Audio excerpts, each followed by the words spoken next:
My mom wasn't much of an optimist, but she never stopped believing that my brother Milton was alive.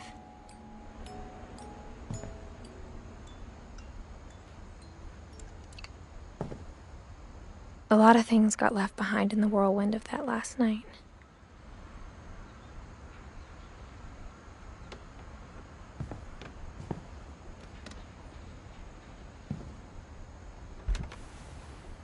Edie told me once that every Finch who ever lived is buried somewhere in the library.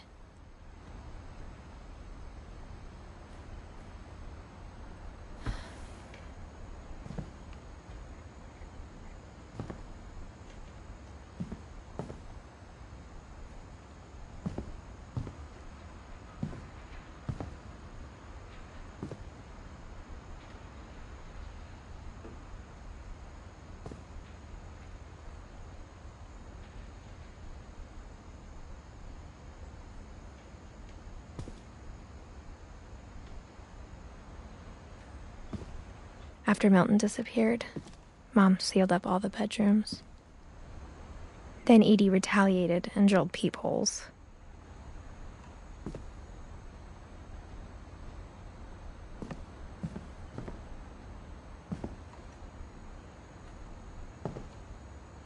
I spent a lot of time playing in Great Uncle Walter's room. I think my mom sometimes regretted not sealing it up.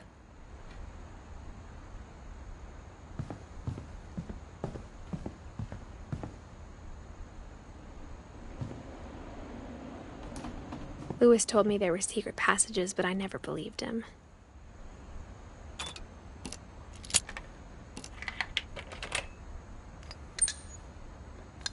Turns out, my mom was really good at keeping secrets. Now it was time to find out what my mom had been afraid of.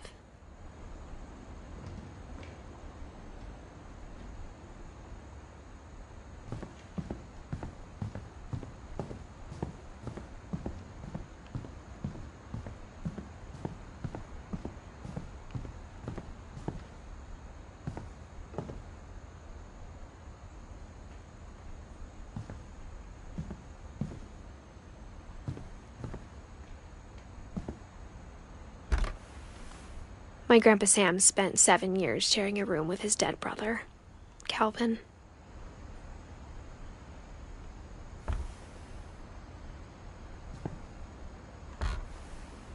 As a kid, I just assumed every house had peepholes and sealed rooms you weren't allowed inside of.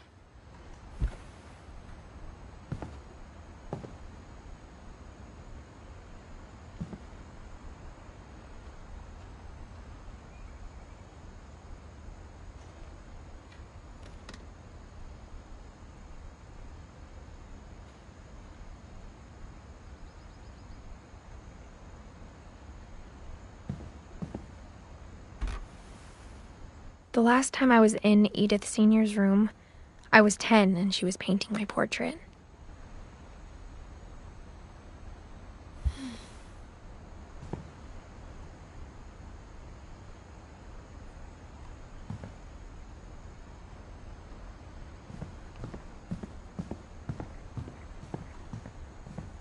Whenever people ask me about my family, the first thing they always want to know about is Barbara.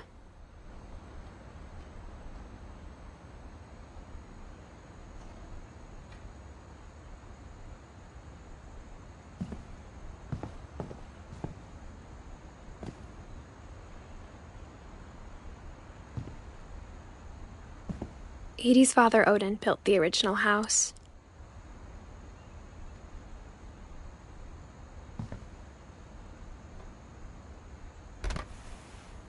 Barbara was a child star for 2 years, until America grew out of it.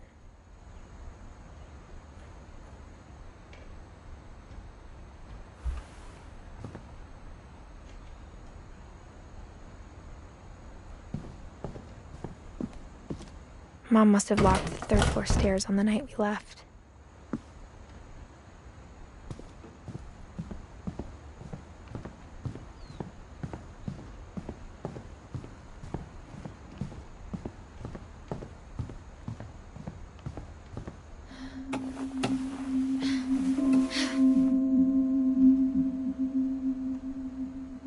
From the paintings on the wall, it was clear my brother Milton had been here before me.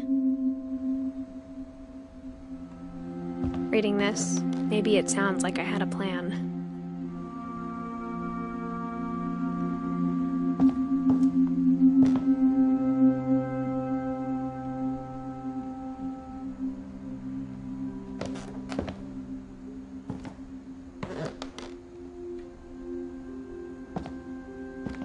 But I had no idea what was behind that door.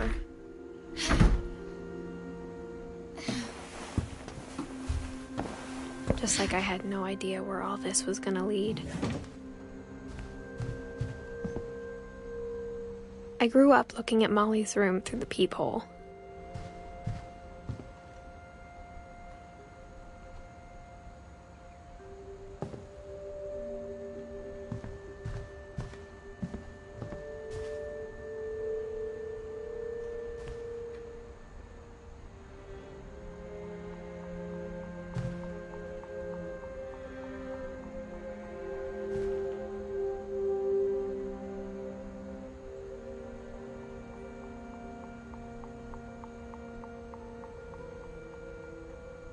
I got the sense Edie had spent a lot of time here, before my mom sealed the doors.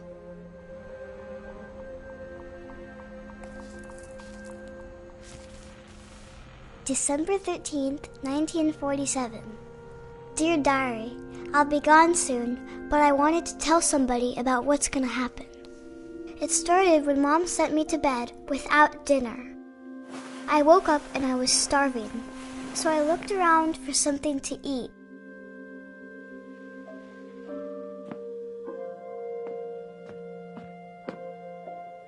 The gerbil food was dry, but I didn't mind it.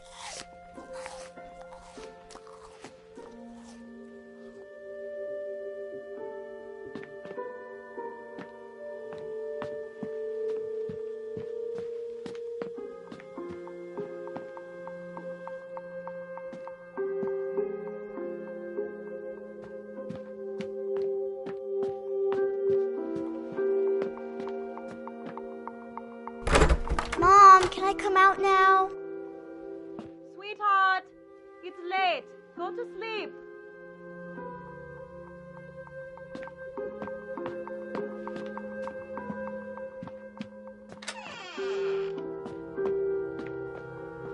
I kept eating and eating.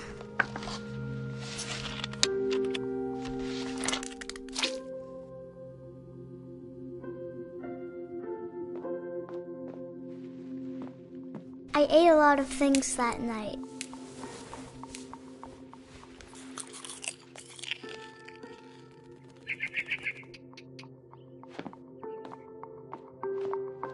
Then I heard chirping outside my window. It was a barn swallow going back to her nest. I reached out for her.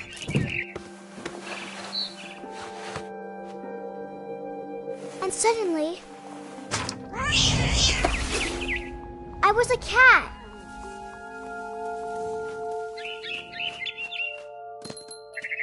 I tried to be quiet, but the bird was really scared.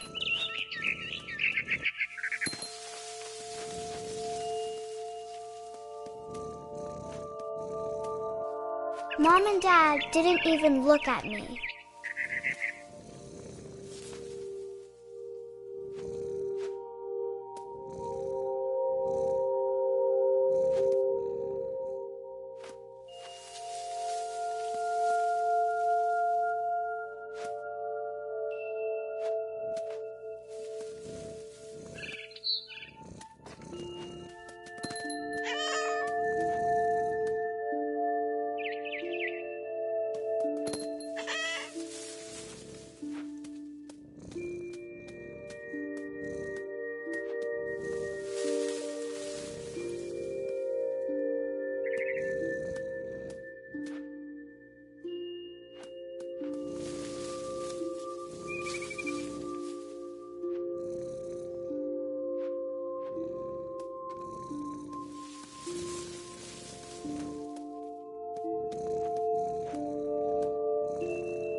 I jumped and I almost got her. I could tell she was getting really tired.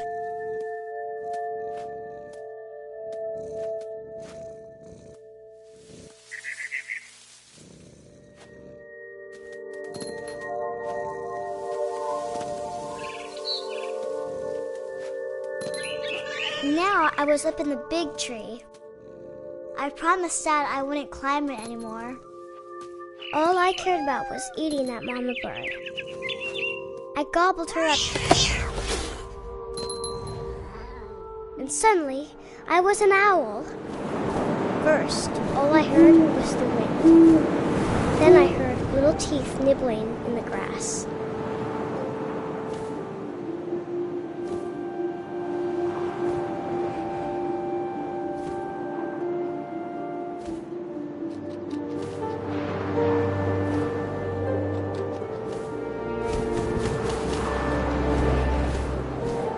Rabbits.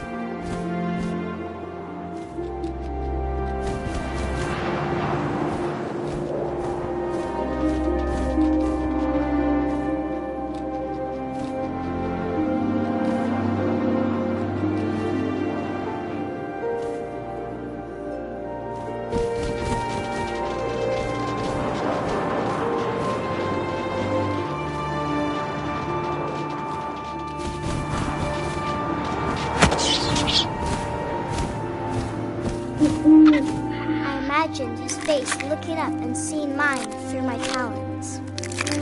I swallowed him up, and I didn't chew one bit. Then I flew off to find something bigger.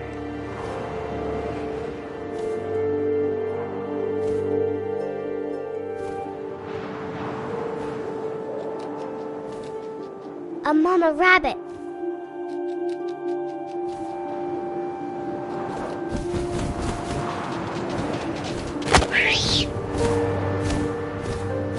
She was almost too big to carry. I started choking, but I couldn't stop eating. And suddenly, I was a shark.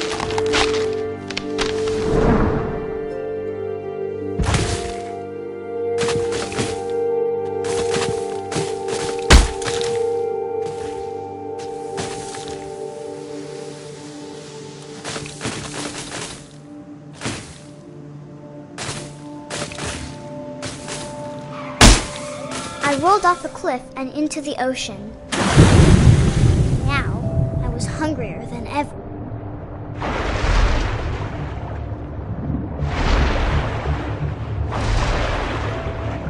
I wanted fat, juicy seals.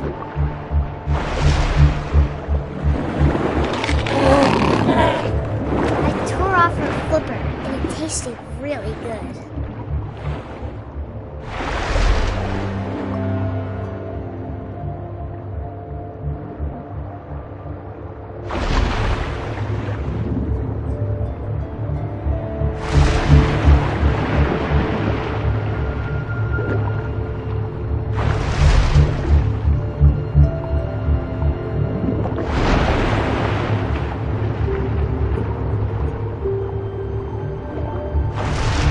Grabbed on tight.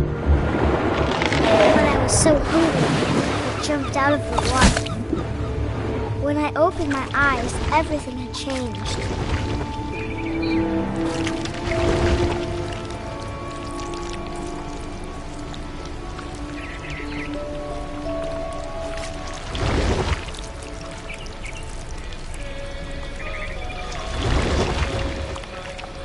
Now I was a monster, and I smelled people everywhere.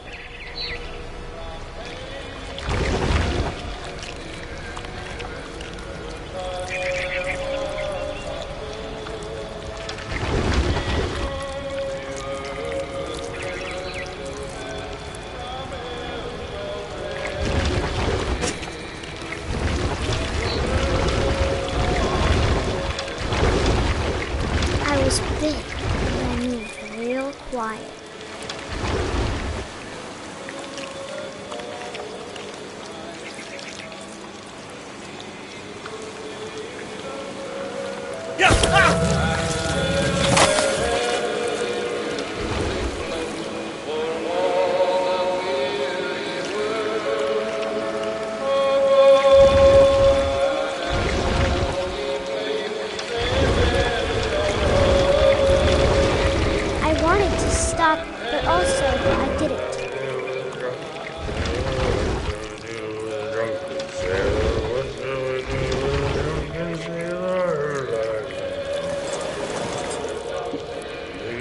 Belly with a rusty razor, belly with a rusty razor, belly with a rusty.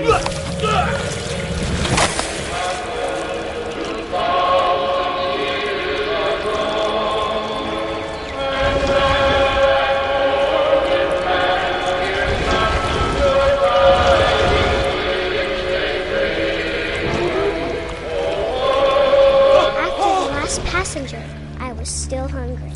And across the water, I smelled something new. Something I had to have, so I swam towards it.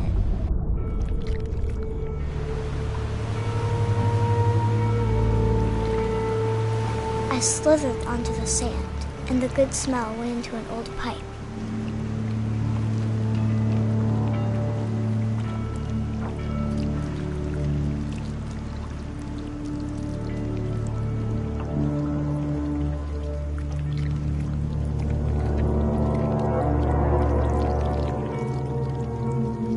I got closer and closer.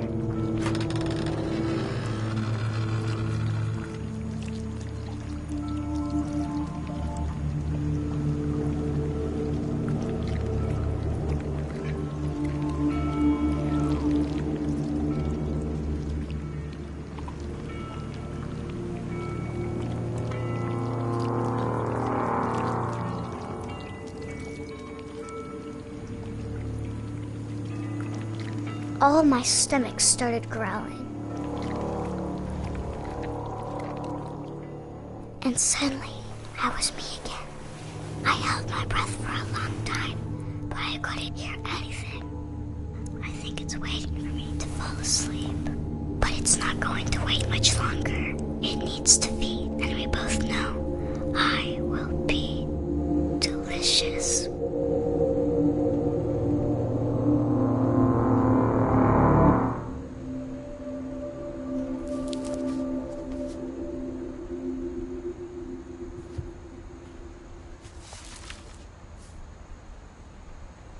I'm not sure if I believed all of that, but I'm sure Edie would have.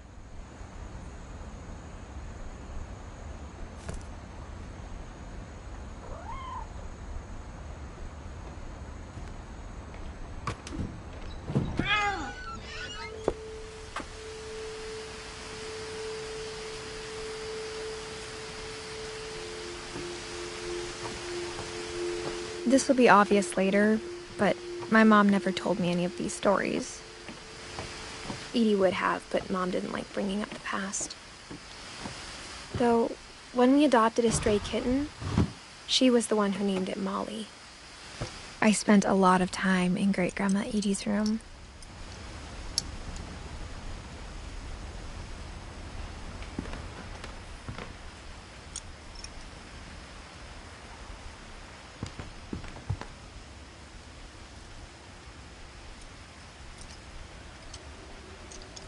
Edie knit me a new pair of gloves every year, just in time to replace the old ones. Louis died a week before we left, but Edie had already started to memorialize him. Her room was like a museum.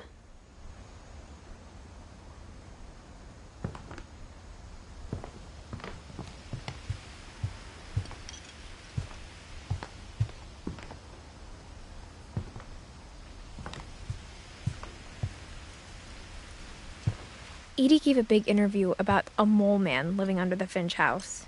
My mom was furious.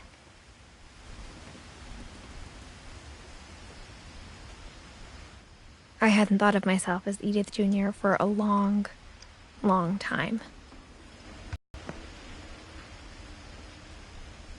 One summer, they evacuated the island, but Edie refused to go. For a few weeks, she was a celebrity. When Edie told people Sven was killed by a dragon, she could also have said he was building a dragon-shaped slide that collapsed.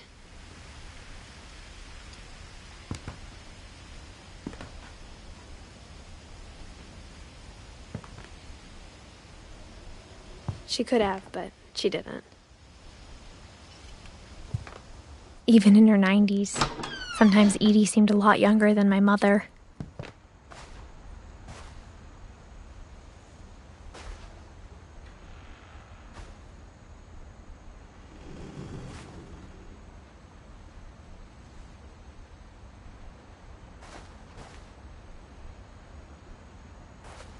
The only trace Grandpa Sam's first wife, Kay, left on the house was the pink bathroom.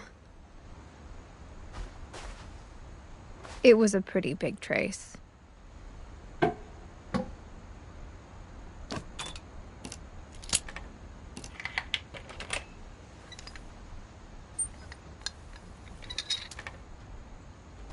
There's a secret in this bathroom. It's in the last place you would look. It isn't in the cupboard. It's hidden in this book.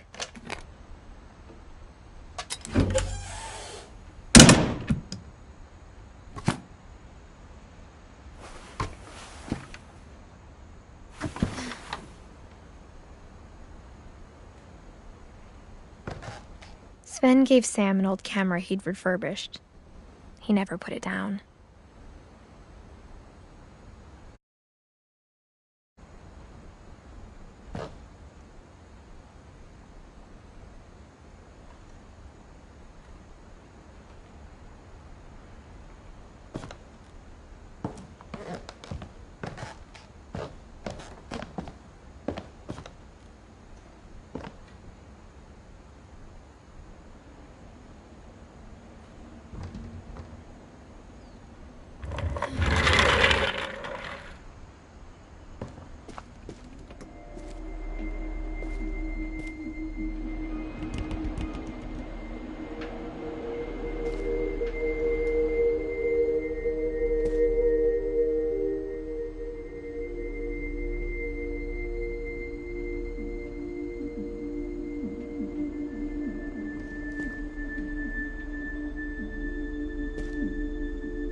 I knew Grandpa Sam had a twin,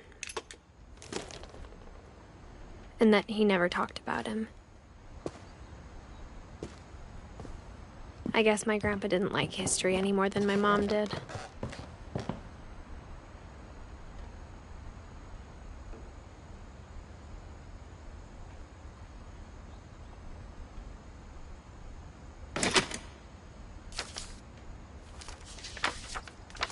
How I Want to Remember My Brother by Sam Finch. The thing I remember is that when he made up his mind, that was it.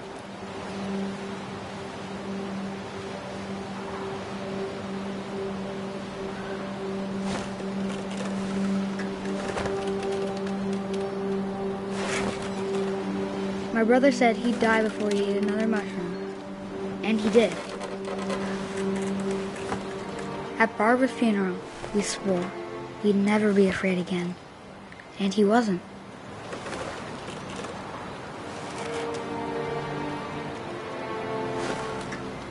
I think Calvin always wanted to fly. Sam! Calvin! Dinner's ready! Coming! But that day, he finally made up his mind to do it. I told him going around was impossible. Maybe if I hadn't said that. Calvin, I'm not gonna tell you again. Maybe if the wind hadn't picked up. then maybe he'd still be here. But I doubt it. I think he'd already made up his mind. That's what I want to remember about my brother.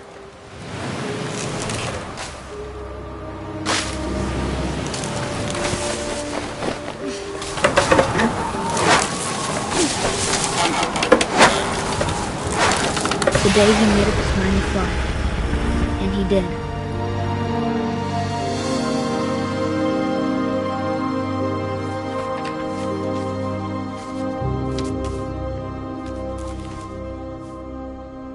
Calvin's story felt strangely familiar. When I was younger, I remember trying to do the exact same thing.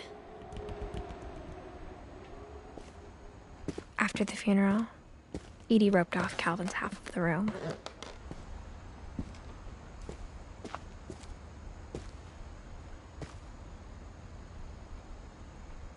Mom said Grandpa Sam enlisted at 18 and never set foot in the room again.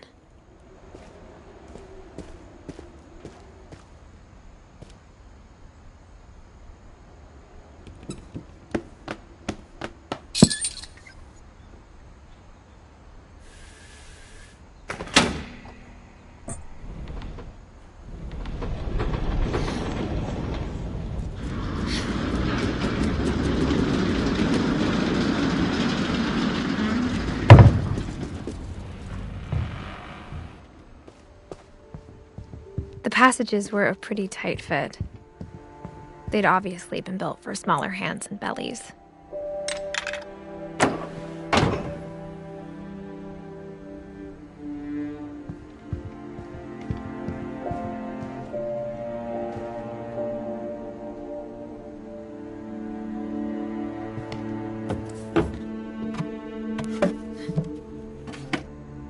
Growing up, I always thought of Barbara as a child star. I never thought about how hard it must have been for her afterwards.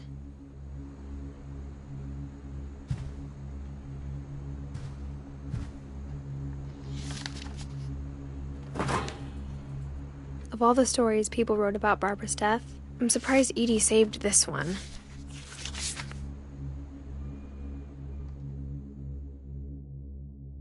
Old Jack here with another ghastly tale inspired by America's most unfortunate family. I'm calling it The Surprise Ending of Barbara Finch. As a child star, Barbara was famous for her scream. Now at 16, she was all washed up. A has-been. But in a lucky break, she'd been asked to perform her signature scream at a local convention for monster movie fans. It was just the boost her career needed. Unfortunately, her scream hadn't aged well. Getting better. I think you just need the right motivation. Her biggest fan and current boyfriend, Rick, was about to demonstrate when... Now that was a great scream. It was Barbara's father, Sven. He'd slipped into a table saw and had to be rushed to the emergency room. So Barbara got stuck babysitting her youngest brother, Walter. Her convention comeback was cancelled. Okay, I'm hearing frustration, but I'm not hearing terror. What if I tried... A gang of hoodlums in Halloween masks have been terrorizing Orcas Island tonight. Police are urging residents to... That came from the basement. You're right! Also, I loved your delivery on that. Why is your basement door locked? Because my dad likes making puzzles and secret passages. There's a key hidden in the music box. The secret is to keep winding and winding until finally the key pops out. Thanks, babe. I'll be back in a sec. 20 minutes later, Rick hadn't returned. So Barbara went to look for him, right on cue. She reached for the music box.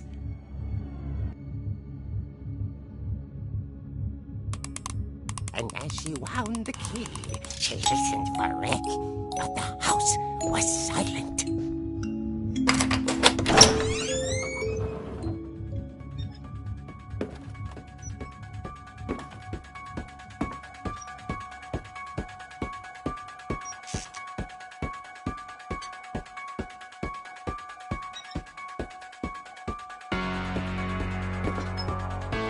She found Rick's crutch and imagined the worst.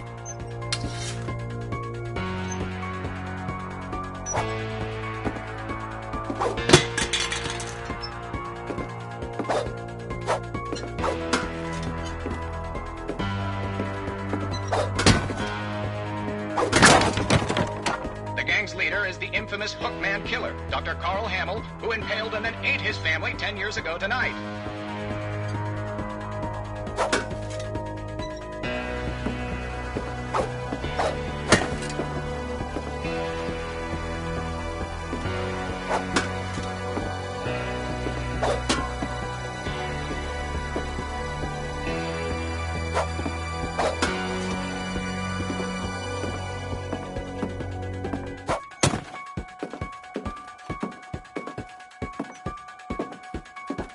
The old fridge rattled and grew still.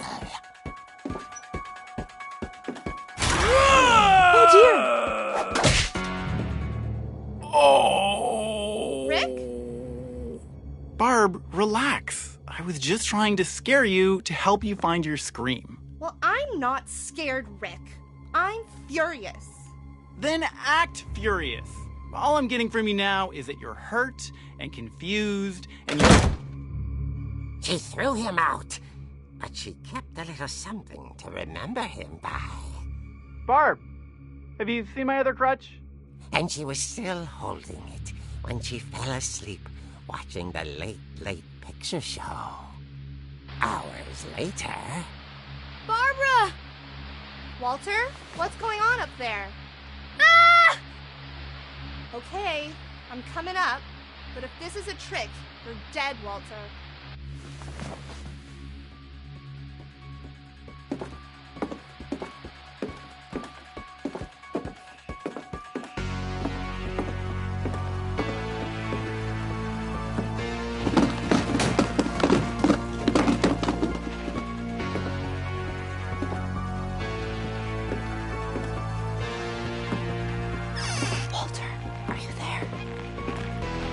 Walter had vanished, but his bedside radio was still on.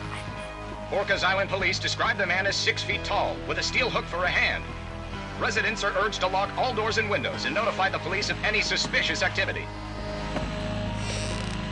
Barbara turned, saw the hook man, and was speechless. He was quite smashing.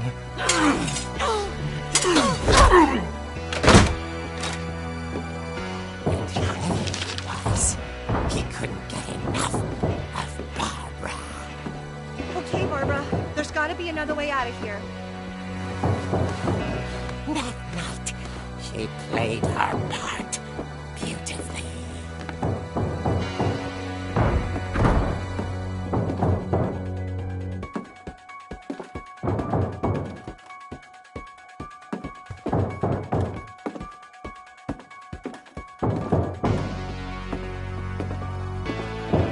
Molly's door hadn't been opened in years. The hinges groaned.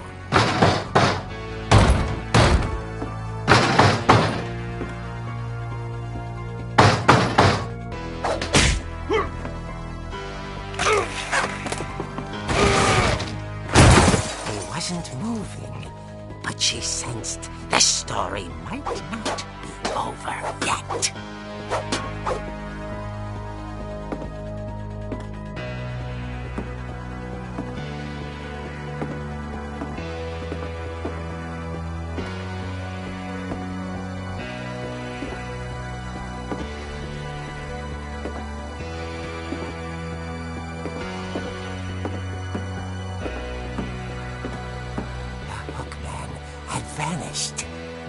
listened for his breathing, but all she heard was...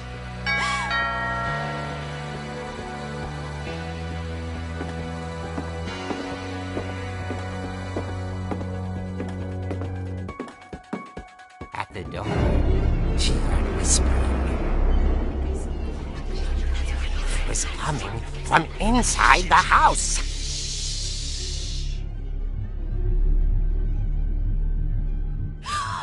Oh dear. The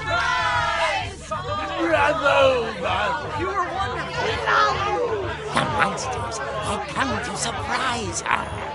For Barbara, it was a dream come true. Then she saw what kind of monsters they were, and she realized what was about to happen. She was going to be famous. And with her final breath, Barbara Finch gave the performance of her life.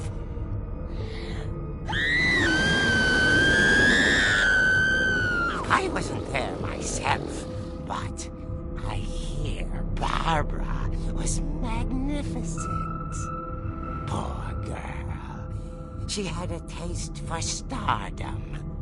But unfortunately, so did her fans. Of course, the police blamed it all on poor Rick, who disappeared the same night. And little Walter? Hiding under his bed the whole time. He took it all pretty hard, but that's another story. As for Barbara, tucked inside the music box is all they ever found of her. Her ear. Now that's what I call a real eerie tale.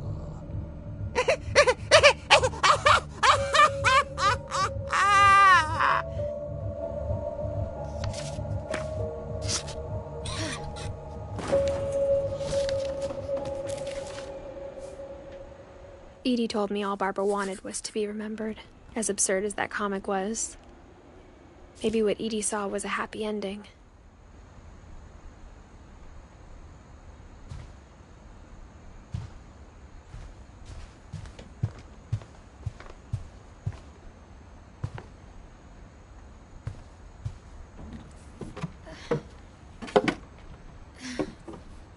I guess now I know why Mom didn't like me playing with the music box.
Mom said the basement was off limits, unless I wanted another tetanus shot.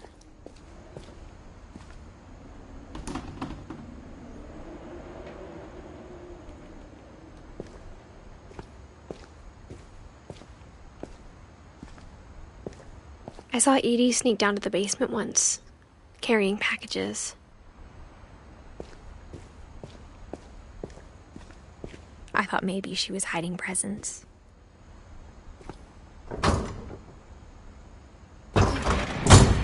It turned out she was hiding a lot more than that.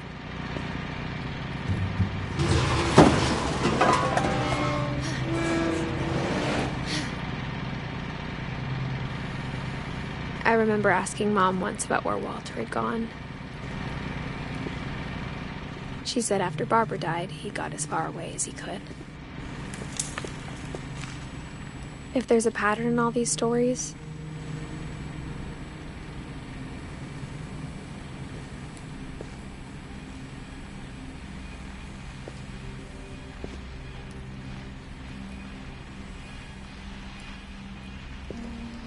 I think it's that none of us has gotten very far.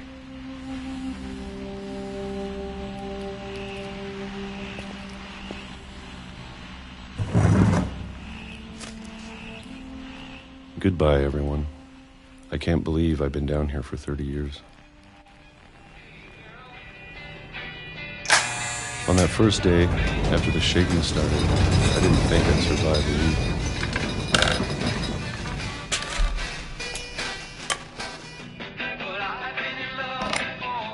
But after a few days, I settled into a routine. That's what kept me sane. Having a schedule, living for today. I always expected to be dead tomorrow. But if you wait long enough, you get used to anything.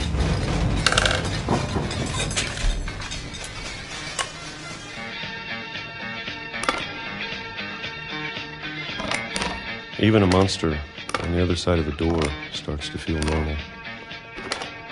Almost friendly.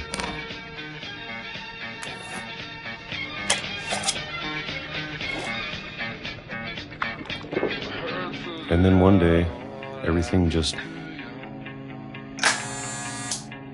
stopped. Whatever that thing was, it was gone. Maybe it got tired of waiting. Or maybe I just got tired of being afraid.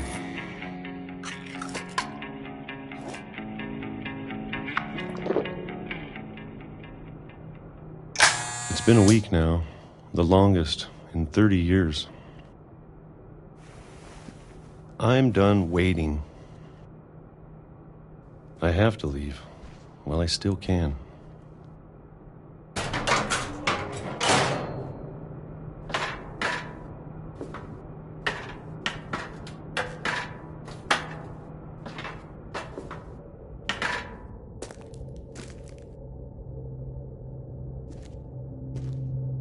I know it's out there, somewhere.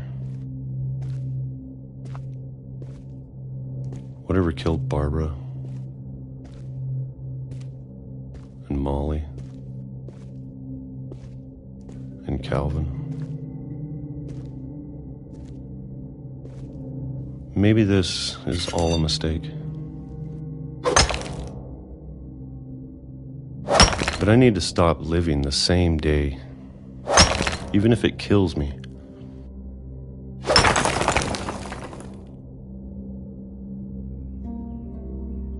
Whatever's out there, I want you to know I'm ready for it. I'm going to appreciate all of it, especially the food. I don't mind if I only have a year left. Or a month. Or a single week. I'd be happy with one new day. I can already imagine the sun on my face.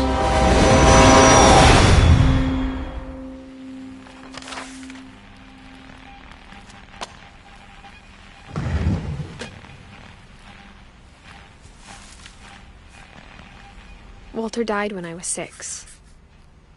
I can't believe my mom never told me he was down here. I'm sure my mom was trying to protect me.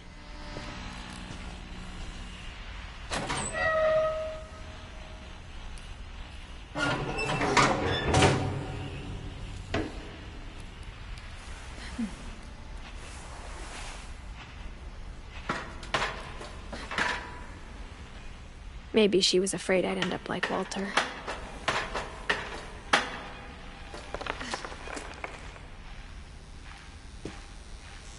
But if she never told me about an uncle under the house,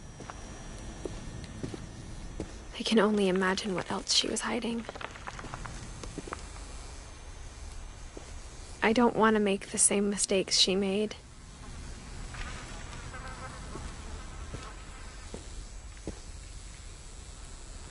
Trying to bury something that's still alive.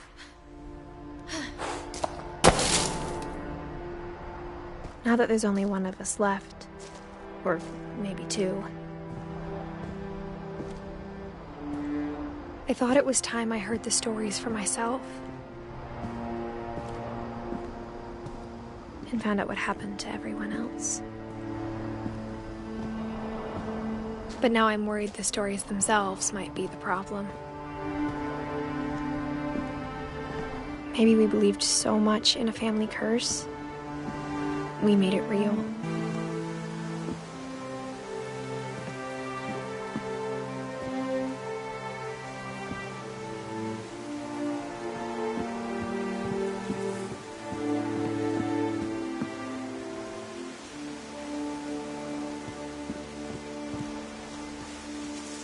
I don't know if I should even be writing this.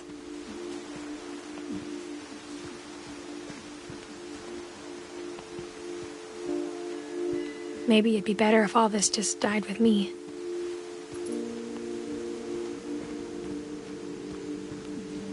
But I thought you should know about your family.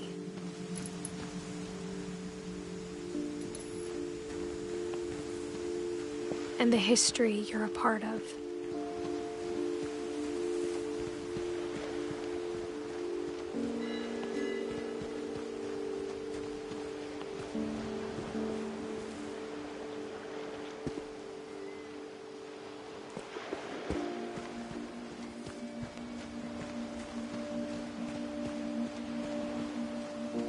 Though to be honest, I feel as lost as you probably do right now.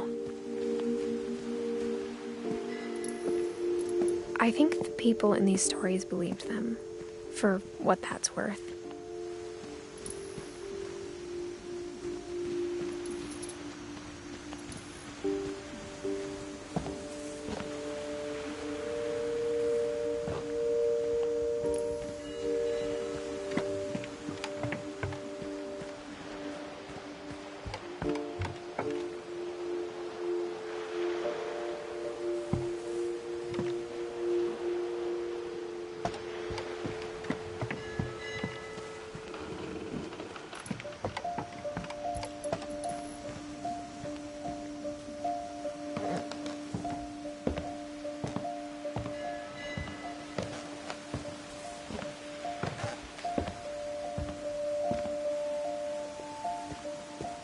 And when you look at the house, that history of imagination and stubbornness and madness, any of it seems possible.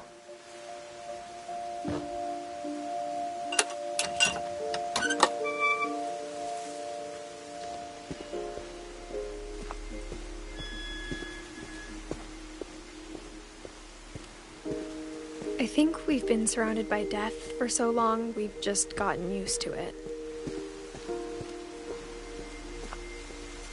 What kind of family finishes building a cemetery before starting the house?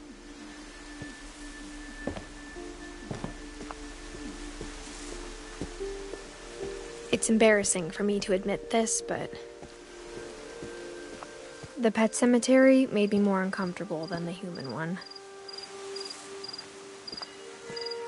3 of the gerbils are mine, and 2 had been my fault.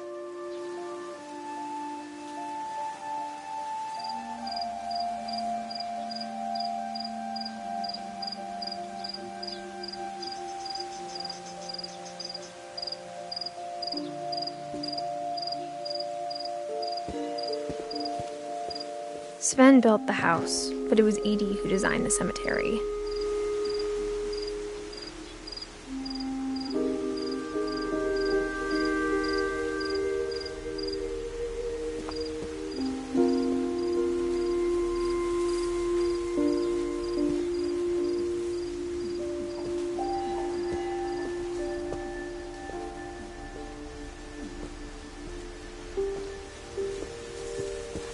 I'm sure Odin's monument had been Edie's idea.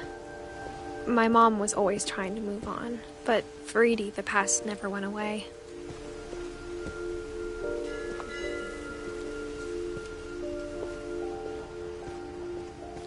She could see it poking out of the water at low tide.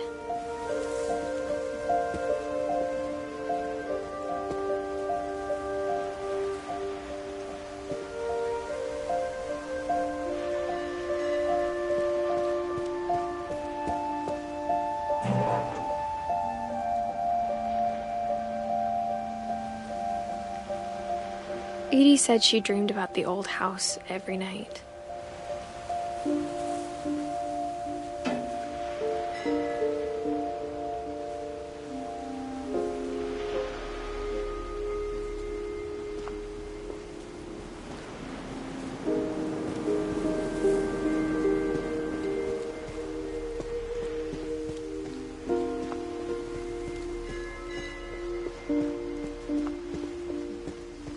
Edie's side was always easier for me to understand.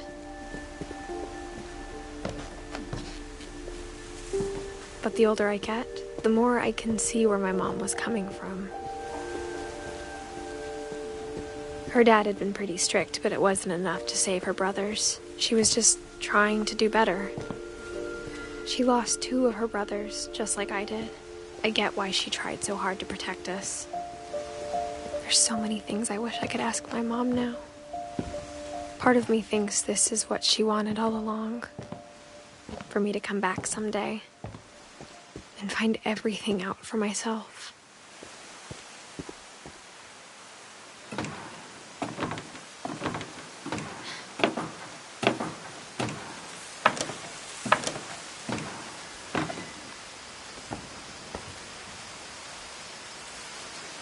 But looking back on it now, if she told me there was going to be so much climbing, I never would have come when I was 22 weeks pregnant.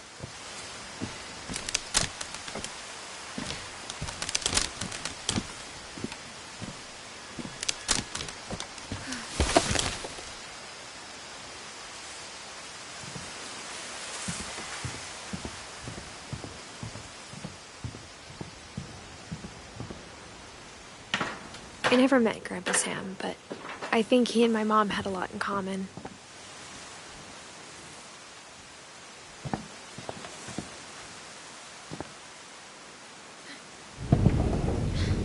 They were both pretty intense.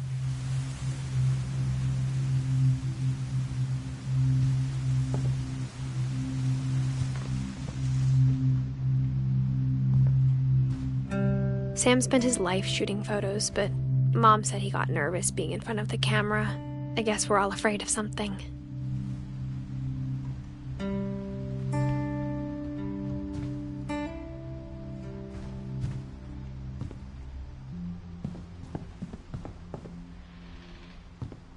Instead of hiding from death, Sam seemed to go out of his way to meet it.